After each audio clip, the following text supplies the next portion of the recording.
नमस्कार दोस्तों, मैं हूँ साहिल और आप देख रहे हैं केस बुक। आज की कहानी एक ऐसे केस की है जिसने पूरा अमेरिका में हलचल मचा दी। एक बच्ची जिसका नाम था जैकलिन, जिसकी मौत को छुपाने के लिए उसके परिवार ने एक ऐसा कदम उठाया कि पूरे सिस्टम पर सवाल खड़े हो गए। यह कहानी है धोखे की, लापरवाही की और एक ऐसी सच्चाई की जिसे जानकर आप भी हैरान रह जाएंगे। तो चलिए शुरू करते हैं आज का केस, जैकलिन की मौत और उसके बाद किया गया सबसे बड़ा छल। रिपोर्ट्स के मुताबिक परिवार की दूसरी बच्ची मिमी का जन्म उस समय हुआ जब उसकी मां खुद एक डिटेंशन सेंटर में थी। इस बात ने ही शुरुआत से इस परिवार पर सवाल खड़े कर दिए, लेकिन असली कहानी तब सामने आई जब अधिकारी परिवार की तीसरी बच्ची जैकलिन के बारे में जांच करने आए। डीसीएफ यानी department of children and families को जनवरी में एक शिकायत मिली। शिकायत में यह कहा गया कि स्टोरेस की बहन यानी जैकलिन की आंटी बच्चों की सही देखभाल नहीं कर रही है। जब डीसीएफ अधिकारियों ने पूछा कि जैकलिन कहाँ है, तो परिवार की महिला कार्ला गैरिस ने कहा, जैकलिन होम स्कूलिंग कर रही है, इस समय वो स्टेट से बाहर है। यह सुनकर अधिकारियों ने कहा, ठीक है, वीडियो कॉल पर ही उसे देखा दीजिएगा। और अब आता है इस केस का सबसे अंधेरा सच। डीसीएफ के अनुसार कार्ला गैरिस ने जैकलिन की जगह किसी और बच्चे को कैमरे के सामने खड़ा कर दिया और उसे जैकलिन बनाकर दिखाने की कोशिश की, और यह सब जैकलिन की मौत हो जाने के बाद किया गया।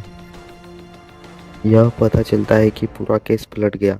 यह सिर्फ धोखा नहीं था, यह बच्चे की मौत को छुपाने की साजिश थी। डीसीएफ की रिपोर्ट्स बताती है, साल 2020 से अब तक जैकलिन सिर्फ 3 बार मेडिकल अपॉइंटमेंट के लिए गई थी, और इन 3 विजिट्स में न तो डॉक्टर्स ने कोई चोट देखी, न किसी तरह की लापरवाही की रिपोर्ट दी। तो सवाल उठता है, जैकलिन को आखिर क्या हुआ? उसकी मौत कब हुई? परिवार ने उससे कोई मौत छुपाने की कोशिश क्यों की? और सबसे बड़ी बात, सालों से कोई उसे डॉक्टर के पास क्यों नहीं लेके गया? तीनों को 14 नवंबर को कन्विक्ट की अदालत में पेश किया जाना है। पूरे अमेरिका की नज़र इस केस पर है, क्योंकि यह सिर्फ एक अपराध नहीं, बल्कि सिस्टम को धोखा देने की सबसे खतरनाक कोशिश है। यह मामला इतना बड़ा क्यों है, आपको लग रहा होगा। इस केस ने 3 बड़े सवाल खड़े कर दिए। क्या डीसीएफ की निगरानी में कमी थी? कैसे परिवार ने महीनों तक एक मृत बच्ची का अस्तित्व छुपाया? और मिमी तथा बाकी बच्चों की सुरक्षा का जिम्मेदारी कौन है?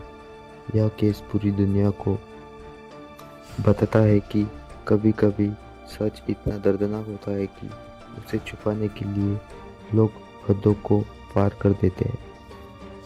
और जब कोर्ट में सुनवाई हुई तो उसकी मां ने सब बोल दिया।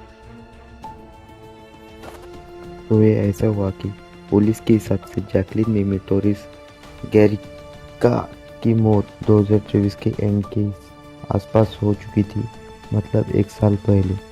उसकी लाश एक प्लास्टिक कंटेनर में मिली और बहुत बुरी हालत में थी।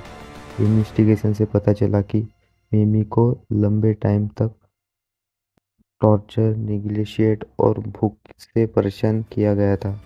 रिपोर्ट्स के मुताबिक उसकी मां कैरला गैरिक ने एक्सेप्ट किया कि उसने मिमी को खाना देना बंद कर दिया था कुछ वीक्स पहले। मिमी की आंट जैकलिना भी इसमें इन्वॉल्व थी। उसके ऊपर भी मर्डर्स और क्रूरलिटी चार्जेस लगे थे। मां ने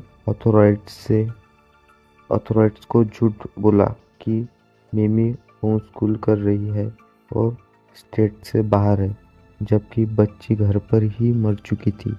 पुलिस का मानना है कि ये एक्सीडेंट नहीं बल्कि मर्डर है। तीनों मां, आंट जैकलिन और मां का बॉयफ्रेंड सब पर चाइल्ड कस्टडी, मर्डर और बॉडी को छुपाने के चार्जेस लगा दिए गए हैं। तो दोस्तों, यह था जैकलिन की मौत और उसके बाद किए गए धोखे का दिल दहलाने वाला। आप हादसा। आपको क्या लगता है इस परिवार को कितनी सज़ा मिलनी चाहिए? नीचे कमेंट्स में अपनी राय ज़रूर देना। मैं हूँ साहिल और आप देख रहे हैं केस बुक। ऐसे ही असली क्राइम केस, रहस्य और अनसुलझी कहानियों जानने के लिए हमारे चैनल को सब्सक्राइब कर देना और वीडियो को लाइक शेयर ज़रूर कर देना। हम मिलते हैं अगले केस में एक नई सच्चाई के साथ।